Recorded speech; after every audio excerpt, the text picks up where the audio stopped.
Kiso mayong halis sa tanan no sa tong mga suking tigtan-aw diha og tig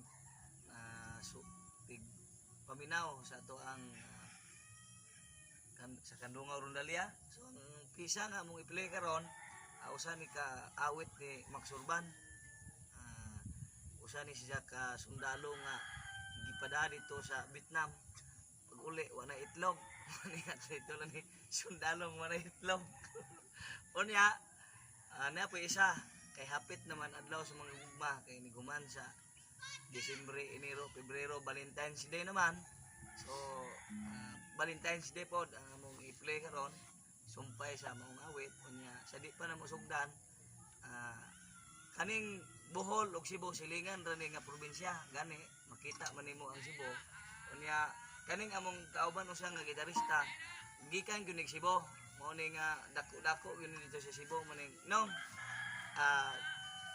paabot og mga patimbaya dito sa atong kigsunang Cebuano. Sige. Yung palis na taga Cebu. Shout out ko ng mga tumatanaw diyan ng Cebu. Mga kahigalaan Cebuano. Mga kahigalaan mga Cebuano. Dili sa Bohol.